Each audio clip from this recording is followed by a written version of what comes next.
नमस्कार दोस्तों, हमारे ऑफिशियल यूट्यूब चैनल पर आपका स्वागत है। ठीक है, तो चलो मैं आज की क्लास बताऊंगा फीमेल रिप्रोडक्टिव ऑर्गन्स, मादा जनन तंत्र के बारे में कि मादा जनन तंत्र कौन कौन से हैं, उनके बारे में मैं आज आपको बताऊंगा। ठीक है, तो वो देखते हैं कि मादा जनन तंत्र के प्रमुख 3 भाग होते हैं।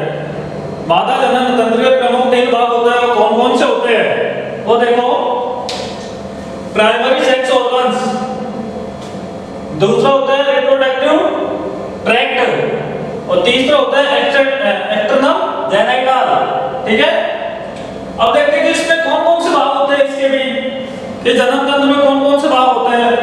प्राइमरी सेक्स ऑर्गन में कौन कौन से, उसमें होती है 2 ओवरी है, 2 ओवरी होती है। ठीक है, रिप्रोडक्टिव ट्रैक्ट में क्या क्या होता है। फैलोपियन ट्यूब, यूट्रस, सर्विक्स और वेजाइना। ठीक है, ये किसमें होता है, फैलोपियन ट्यूब में। अब देखते हैं एक्सटर्नल जेनिटा, इसमें कौन कौन से होते हैं। Vestibule, clitoris, vulva and lips और ग्लैंड्स, जो ग्रंथि होती है, वो चीजें ये है वो होते हैं उसमें। अब देखते हैं कि मादा जनन अंग को 2 भागों में बांटा जा सकता है। जो मादा जनन तंत्र होता है उनको 2 भागों में बांटा जा सकता है। वो भाग कौन कौन से हैं। एक्सटर्नल जेनिटल ऑर्गन्स और दूसरा होता है इंटरनल जेनिटल ऑर्गन्स। ठीक है, 2 भाग हो गए और इसमें भी कौन कौन से दे दिए। अब जैसे एक्सटर्नल जेनिटल ऑर्गन्स है ये वाला, ठीक है, पहले तो यही था। ठीक है, तो इसमें होता है vestibule, clitoris, vulva, lips and glands और दूसरा होता है इंटरनल जेनिटल ऑर्गन्स। उसमें कौन कौन सा आता है। Vagina, vagina, cervix, cervix, uterus, गर्भाशय बोलते हैं उसको, सॉरी,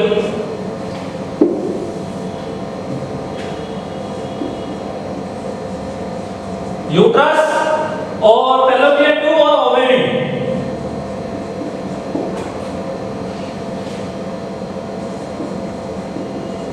फैलोपियन ट्यूब और ओवरी। ठीक है, ये इसमें हो गए। अब देखते हैं कि ओवरी होती है जो मादा में, वो कहां पे होती है, उसका क्या क्या काम है, वो चीजें आप देखते हैं। ठीक है,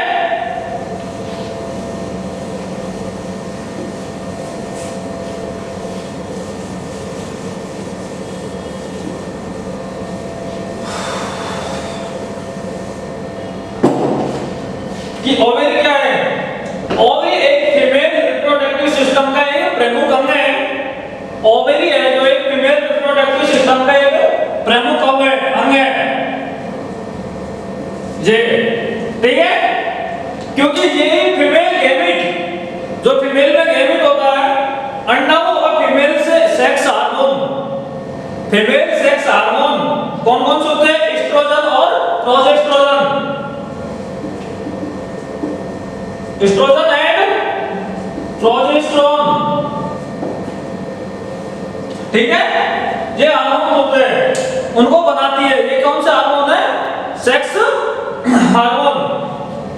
सामान्यतः ओवरी वल्वर लिप्स से 40 से 50 सेंटीमीटर अंदर की ओर स्थित होती है।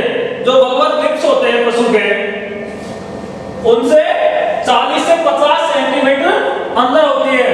क्या होती है, ओवरी। ठीक है, यह अंडाकार, गोल और बादाम के आकार की होती है। ये ओवरी होती है, ये कैसी होती है, अंडाकार, गोल और बादाम के आकार की होती है। गाय में एक ओवरी की लंबाई 4 सेंटीमीटर और चौड़ाई 1.25 सेंटीमीटर तथा वेट कितना होता है, 7 से 15 ग्राम। ठीक है, अब देखते हैं कि ओवरी गाय की साइड में, गाय ओवरी की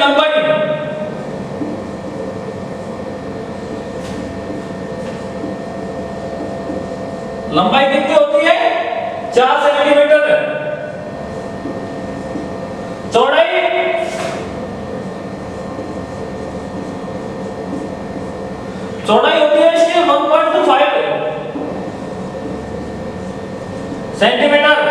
और इसका वजन होता है 7 से 15 ग्राम। ठीक है, ये तो होता है गाय में कि गाय की ओवरी की लंबाई कितनी होती है 4 सेंटीमीटर, चौड़ाई होती है 1.25 सेंटीमीटर, और जो वजन होता है वो गाय की ओवरी को होता है 7 से 15 ग्राम। ठीक है, अब देखते हैं कि उसमें गाय में जो राइट ओवरी होती है कि राइट ओवरी की साइज लेफ्ट ओवरी से थोड़ी सी बड़ी होती है। जो गाय पशु की जो राइट ओवरी है वो लेफ्ट ओवरी से थोड़ी सी बड़ी होती है, उसकी साइज थोड़ी सी बड़ी होती है। ठीक है, वैसे एक ओवरी की साइज ईस्टर साइकिल फॉलिकल्स की संख्या तथा कार्पस ल्यूटियम पे निर्भर करती है। जो ईस्टर साइकिल है और फॉलिकल्स की संख्या उन पे निर्भर करती है। एक मादा बछिया प्रजनन की उम्र तथा कार्पस ल्यूटियम की स्थिति पर कार्पस ल्यूटियम हो जाने पर उसमें आखिरी का वजन कितना हो जाता है 4 से 7 गुना अधिक बढ़ जाता है। जो लास्ट में उसका समय होता है उस टाइम में कितना हो जाता है इसका वजन 4 से 7 गुना इसका वजन बढ़ जाता है। किसका? ओवेरी का। ठीक है, अब देखते हैं कि भैंस में इसकी ओवेरी की क्या साइज होती है। ठीक है, कि भैंस की ओवेरी गाय की ओवेरी से छोटी होती है। भैंस की ओवेरी होती है वो गाय से छोटी होती है। ठीक है, गाय की बड़ी होती है और भैंस की ओवेरी छोटी होती है तथा कई आकार की होती है। और इसमें आकार भी कई होते हैं, कई आकार की हो जाती है क्योंकि अलग अलग जानवरों में अलग अलग आकार की ओवरी पाई जाती है।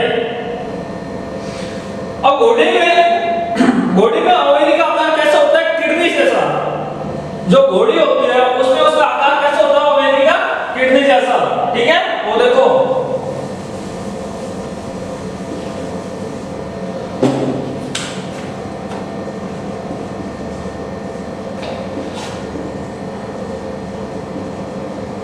ओवेरी का आकार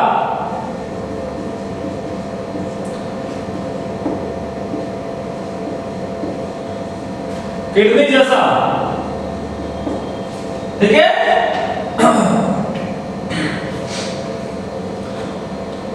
तथा गाय की ओवेरी से 2 से 3 गुना अधिक बड़ी और कठोर होती है। जो गाय की ओवेरी होती है उससे 2 से 3 गुना अधिक और कठोर होती है। कितने होते हैं? 2 से 3 गुना बड़ी होती है और कठोर होती है। किससे? गाय से। किसकी ओवरी है? घोड़ी की। ठीक है, अब कुतिया की ओवरी अंडाकार होती है। जो कुतिया होती है, कुतिया की ओवरी अंडाकार होती है। ठीक है, कुतिया की ओवरी कैसी होती है? अंडाकार होती है तथा चपटी और 2.5 सेंटीमीटर छोटी होती है। जो गाय की ओवरी होती है उससे कितनी छोटी होती है? 2.5 सेंटीमीटर छोटी होती है। किसकी? कुतिया की, इसकी। इसमें ओवरी किडनी के पिछले सिरे के पास, जो ओवरी होती है, जो पशु की किडनी होती है उसके पिछले सिरे के पास तीसरी तथा चौथी लंबर वर्टिब्रा, जैसे कि ये पशु है, ठीक है, अभी वर्टिब्रा है, वर्टिब्रा में, और यहां वह सीट में लास्ट रिब होती है, जो यहां पे पसली होती है पशु में, उसके बीच में स्थित होती है लास्ट वर्टिब्रा। और पसलियों के बीच में जो इलियम होता है, बोन की बोन है, उसके इकाइयां कौन सी? इलियम, उसके बीच में ये स्थित होती है। ठीक है, अब देखो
ये देखो यूट्रस,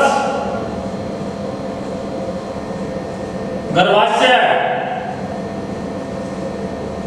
ठीक है, जो होता है गर्भाशय यूट्रस।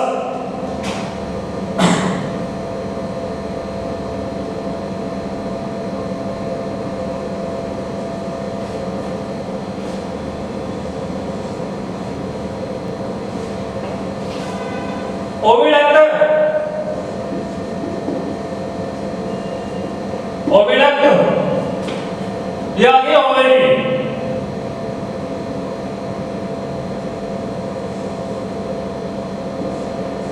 ओवेरी, ये होता है ओवेरी, ठीक है।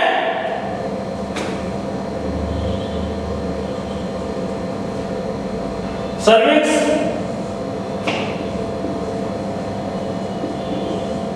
सर्विक्स, वेजाइना, गर्भाशय, ये वल्वा, ठीक है। ये होते हैं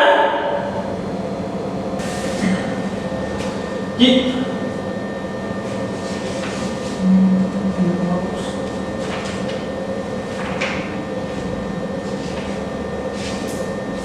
ओवेरी, ओवेरी में फीमेल रिप्रोडक्टिव सिस्टम के प्रमुख अंग हैं, क्योंकि यही फीमेल गैमेट अंडाणु और फीमेल सेक्स हार्मोन बनाती है, जो प्रोजेस्टेरोन और एस्ट्रोजन हार्मोन है उनको बनाती है।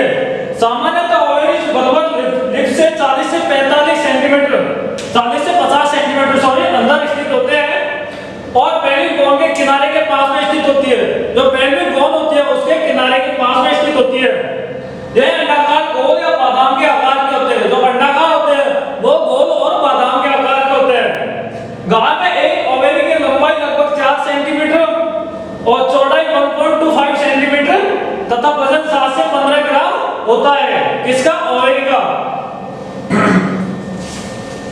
अब देखो फैलोपियन ट्यूब कि फैलोपियन ट्यूब क्या है?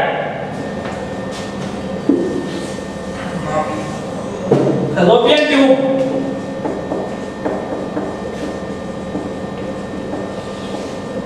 फैलोपियन ट्यूब एक छोटी फैलोपियन ट्यूब ओवेरी के पास यूट्रस के होल तक जुड़ी हुई अवस्था में होती है।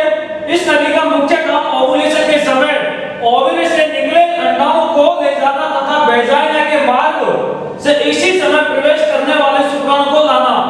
कि माता से जो कि वेजाइना के मार्ग से क्या है कि शुक्राणु को अंदर लाता है। ठीक है।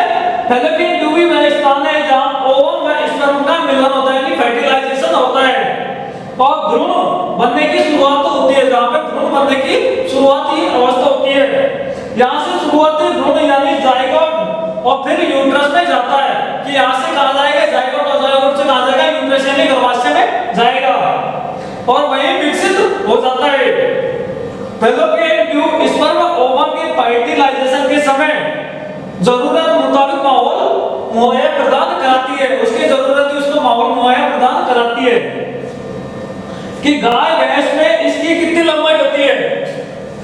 कि गाय भैंस में फैलोपियन की लंबाई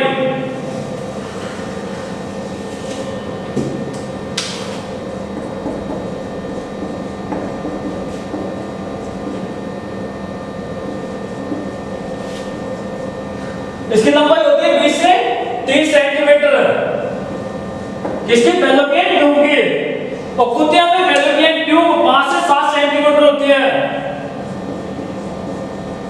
कुतिया में 5 से 7 सेंटीमीटर, जो काफी मोटी होती है और उसको मोटी फैट की परत से ढकी रहती है। जो फैट होती है उसकी परत से ढकी रहती है। अब फैलोपियन ट्यूब के मुख्य 3 भाग होते हैं। वो कौन कौन से भाग होते हैं? वो देखो कि इन्फंटिबुलम, एंकुलर और स्टमस, 3 भाग।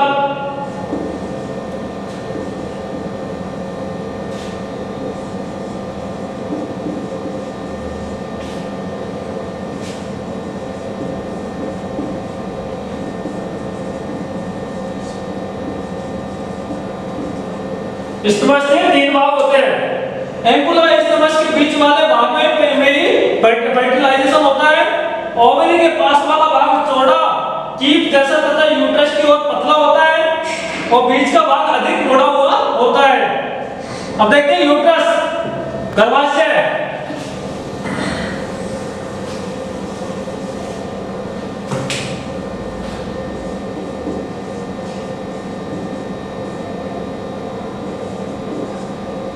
यूट्रस गर्भाशय यूट्रस ट्यूब जैसा खोखला भाग होता है जो दो यूट्राइन हॉर्न तथा एक बॉडी का बना होता है।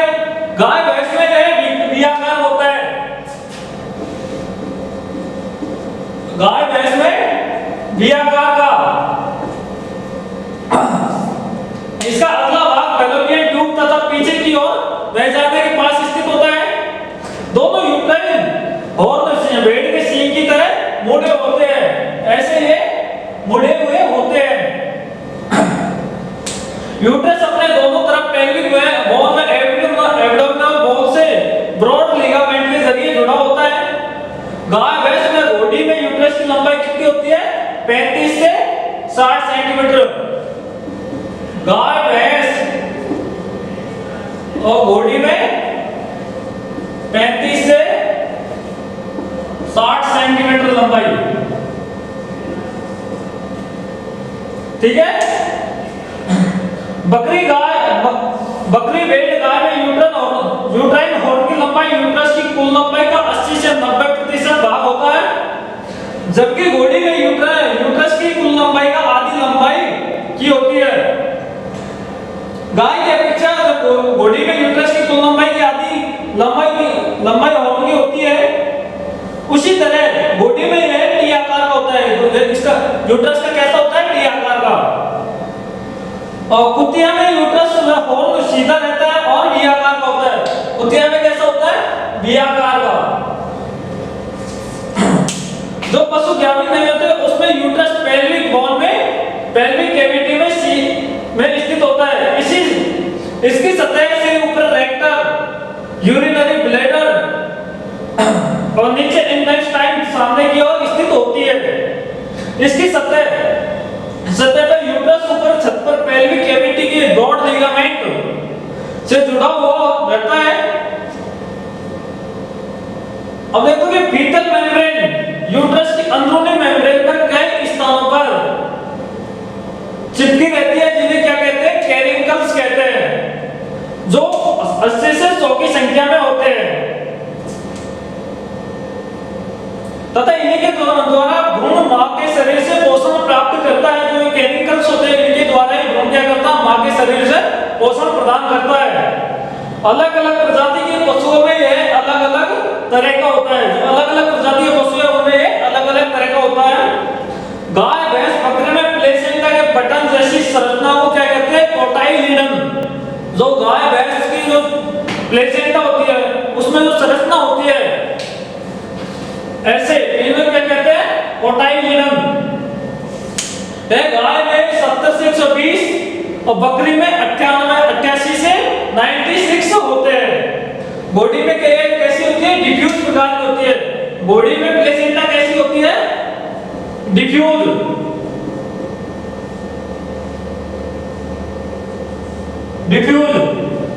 किस किस में? बॉडी और पिगमेंट। और कोटिलिडनरी किसमें होती है? काऊ, गोट और शिप में। जोनेरी कौन सी जानवरों में पाई जाती है? डॉग और कैट में। और डिस्कॉर्ड होती है मंकी और मैन में।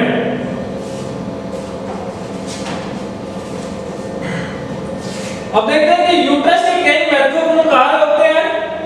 मुख्य रूप से भ्रूण का विकास यूट्रस में होता है। यूट्रस की साइज, संरचना तथा पोजीशन से स्ट्रेस साइकिल, गर्भकाल, प्रसव तथा प्रसव के बाद बदलाव होता रहता है। ठीक है। अब देखते हैं कि नेक्स्ट टॉपिक सर्विक्स का। कि सर्विक्स एक मोटा भाग होता है। यह भाग एक तरह से वेजाइना व यूट्रस को अलग रखता है। जो वेजाइना और यूट्रस होता है उसको अलग रखता है।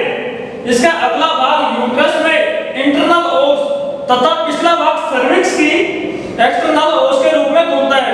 जो वेजाइना का अगला भाग होता है वो तो एक्सटर्नल ओस के रूप में और जो बाहर होगा और इंटरनल है। ठीक है। तो इसकी गाय भैंस में कितनी लंबाई होती है सर्विक्स की?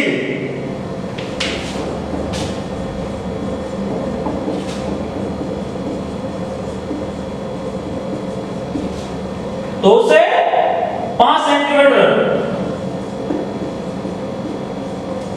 गाय भैंस की सर्विक्स की लंबाई होती है।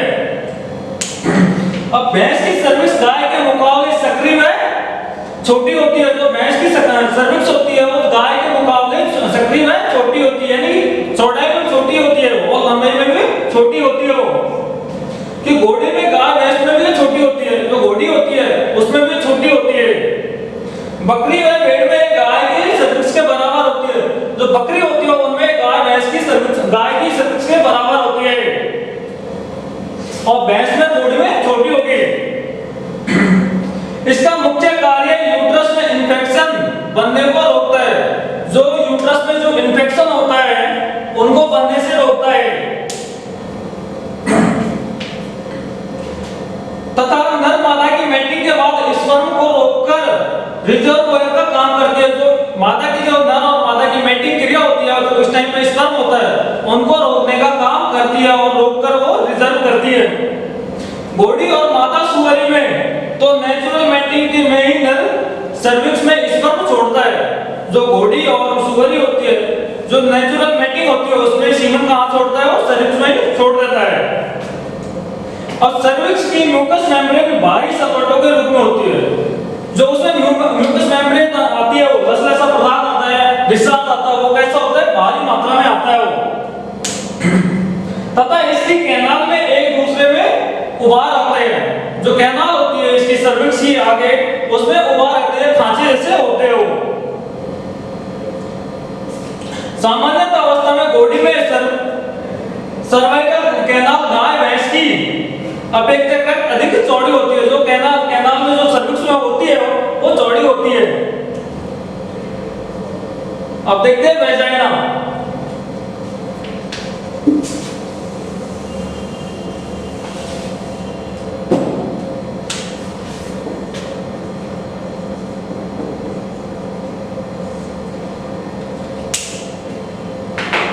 कि वेजाइना क्या है? वेजाइना एक नाजुक पतली मेम्ब्रेन वाली नली होती है। पतली नली होती है, बाहरी होती है पशु में। गाय भैंस की इसकी लंबाई 25 से 30 सेंटीमीटर होती है।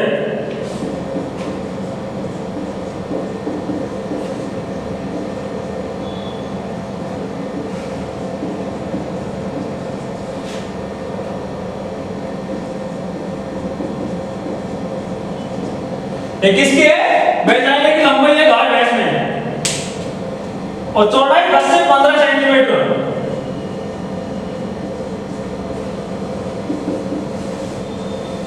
चौड़ाई 10 से 15 सेंटीमीटर होती है।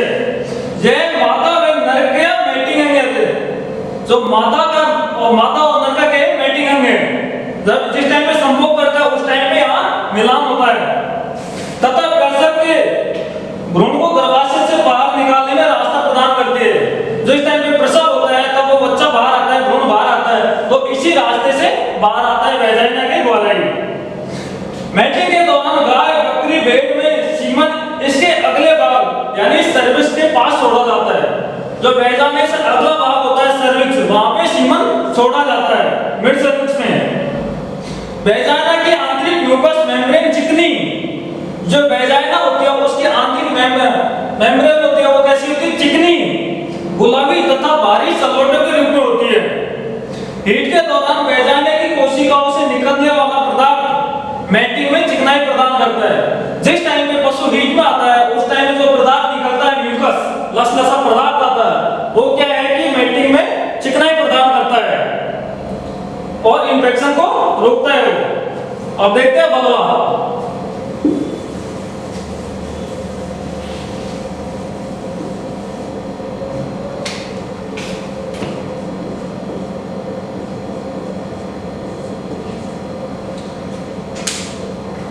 कि बलवा क्या है? बलवा मादा जनन अंगों का आखिरी भाग है। कि मादा जनन अंग का वो क्या है कि लास्ट का भाग है जो एनएस से 5 से 7 सेंटीमीटर नीचे स्थित होता है।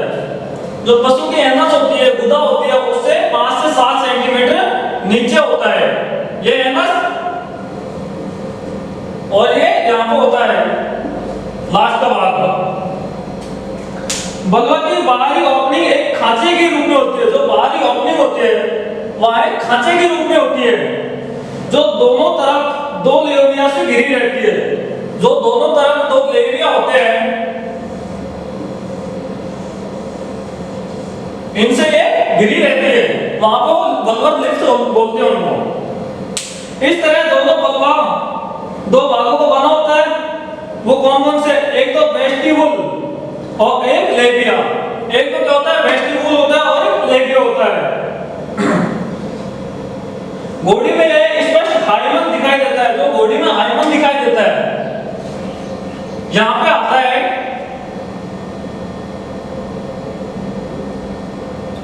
ये घोड़ी में स्पष्ट दिखाई देता है हाइमन, लेकिन गाय भैंसों में ये स्पष्ट नहीं दिखाई देता। लेबिया के 2 भाग होते हैं, एक तो कौन सा? लेबिया माइनोरा और एक लेबिया मेजोरा। गाय में लेबिया मेजोरा पतले बाल होते हैं। जो है बाल होते हैं वो क्या होता है? Labia majora. लेबिया से 1 सेंटीमीटर अंदर की ओर क्लाइटोरिस होती है। यहाँ ये लेबिया है, अब यहाँ से 1 सेंटीमीटर आगे क्या होती है? क्लाइटोरिस होती है। हीट के दौरान ये सीधी तनी हुई अवस्था में रहता है। जिस टाइम पे मादा पशु हीट में आती है उस टाइम पे क्लाइटोरिस तनी हुई होती है। जो वेस्टिब्यूल के पीछे की ओर से हीट के दौरान चिकना पदार्थ म्यूकस निकलता है। जिस टाइम पे पशु हीट में आता है उस टाइम वो चिकना पदार्थ निकलता है, जो अपने देसी भाषा में बोलते हैं कि बालक दे रही है गाय भैंस। वो पदार्थ लटकता हुआ रहता है, वो कांच की तरह दिखाई देता है। ठीक है, अब बात करते हैं अपनी नेक्स्ट वीडियो में। ठीक है, और घर पे रहे, सुरक्षित रहे, सतर्क रहे। Click on the subscribe button to subscribe to our channel. Press the bell icon on the YouTube app and never miss another update.